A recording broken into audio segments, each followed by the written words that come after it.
Getting on the air comes down to pressing one button and saying one sentence. This is KD0JYV monitoring. So you passed your technician exam, your call signs in the FCC database, and you have a radio in your hand. Here's the single fastest way to actually start making contacts with it. Use a repeater. A repeater is what takes your handheld from reaching across the street to reaching across the county. And your local repeater is probably busy with people right now ready to talk. If your radio's been sitting on the desk because you weren't sure how to make that first repeater contact, that's exactly what we're going to fix. So let's get you on the air. Let's start with what a repeater is because some people don't really understand how they work. Your handheld radio talking directly to another radio only reaches a few miles on a good day. That's called simplex. Radio straight to radio with nothing in between. It works fine if your buddy's only a few miles away, but not much further than that. A repeater fixes that problem.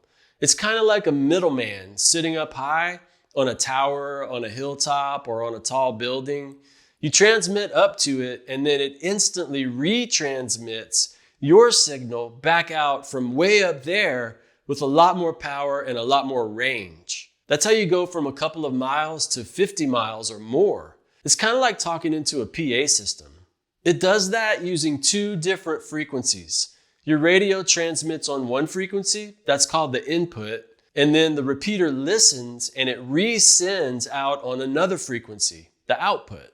The gap between those two frequencies is called the offset. Your radio handles the offset for you automatically once you program in the repeater. You don't have to do any math, you just talk.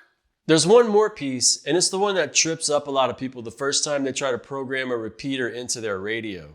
Most repeaters need something called a CT-CSS tone. That's just a quiet, sub-audible tone that your radio sends along with your voice, kind of like a key that opens a lock. It tells the repeater, "This conversation belongs here, let me in." If you don't have the right tone programmed, you're going to key up and then nothing's going to happen. You're either going to think that your radio is broken or that everybody's ignoring you. Now, the actual 3 steps. Find a repeater, program it, key up. Here's step 1. Go to repeaterbook.com. It's free. It's the biggest database out there, and you search by your zip code or your county. Every listing gives you the 3 things that you need: the frequency, the offset, and the CT-CSS tone. Write down 3 or 4 repeaters near you. The ones that host active nets are honestly the best ones to use because that's a guarantee that people are going to be listening. If you're not familiar, nets are scheduled on-air gatherings, and they're one of the easiest ways to make your first contact. Step 2, you put those 3 numbers into your radio: the frequency, the offset, and the tone. The exact 3 things that Repeater Book just gave you. You can do it 2 ways. The easy way is using a free program called Chirp. You plug the radio into your computer, type your repeaters into a spreadsheet-style table, and then upload them all at once. If you got more than just a couple of repeaters, this is the way that you should do it. Just make sure Chirp is compatible with your radio. You might need to use a different programming tool, but Chirp definitely works with the Baofeng radios. The other way is entering them by hand on the radio's keypad, which works fine for 1 or 2 repeaters, but it's a lot easier to make mistakes and it's a pain in the butt. Either way will work. If you want the exact steps for your specific radio, do a Google search. There are guides out there for pretty much every radio, but I'll link to a video I made about how to program the Baofeng radios in the description below. And if programming sounds like the intimidating part, it really isn't. It's a one-time setup. You do it once, the repeaters live in your radio's memory, and you never have to touch it again unless you need to add another one.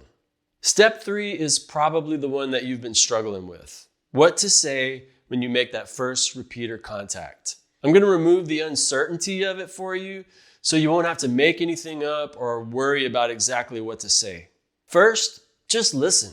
For a minute or 2, just listen and make sure nobody's in mid-conversation. This is important. You never want to key up on top of somebody unless there's some kind of an emergency. Let any existing conversation naturally wind down before you break in and try to talk. When it's quiet, here's your first transmission.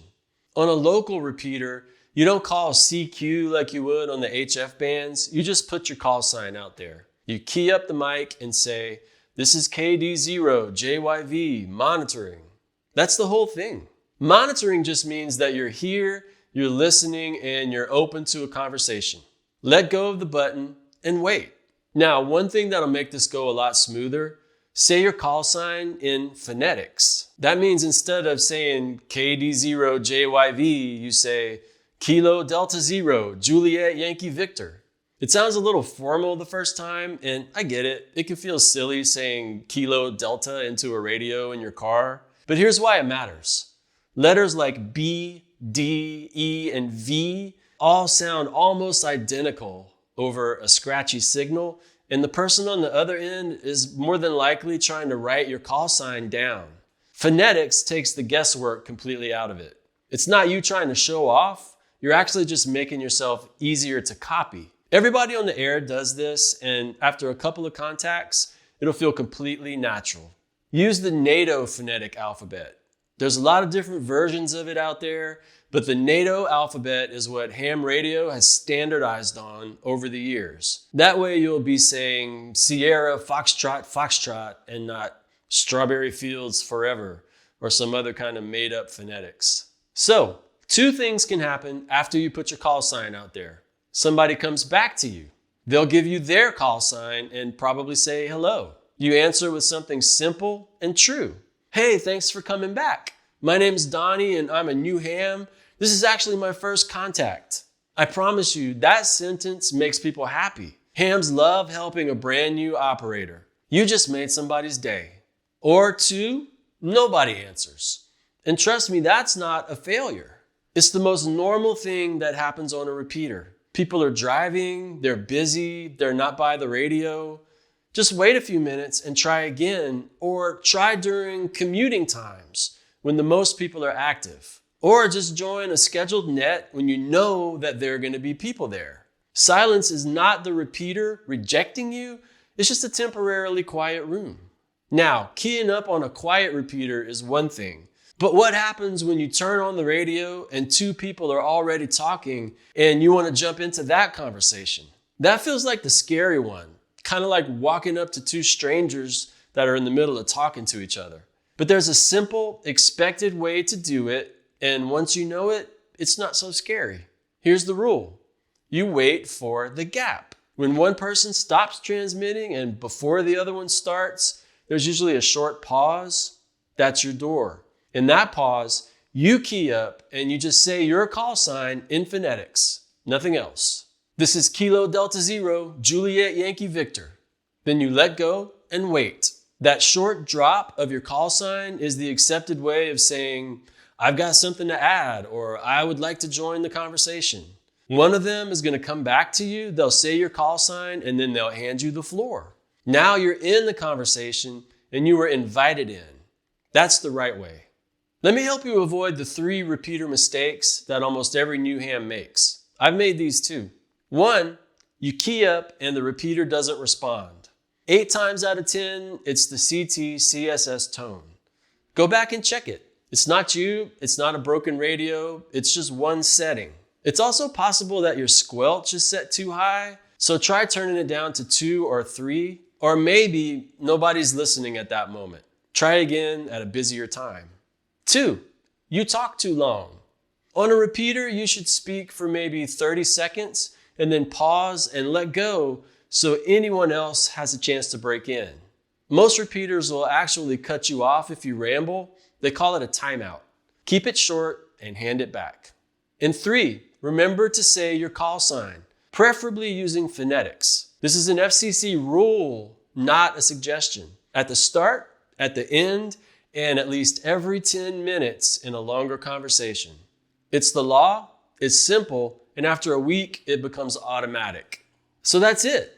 Getting on the air comes down to pressing one button and saying one sentence. "This is KD0 JYV monitoring." That's all it is. Your first contact is going to feel a little awkward. The second one, less so. By your 5th, you're going to wonder why your radio sat on the desk for as long as it did. If you want some help getting fully comfortable on the air, I put together a free course on the 5 things that trip up brand new hams the most. There's no hype, no jargon, no sales pitch. It's the first link in the description, and it's completely free. And if this helped, subscribe. I make these for new hams every other week, and I'd like to be here for your second contact and your 10th. Now, go key up. They're waiting to hear from you. 73, and I'll see you in the next one.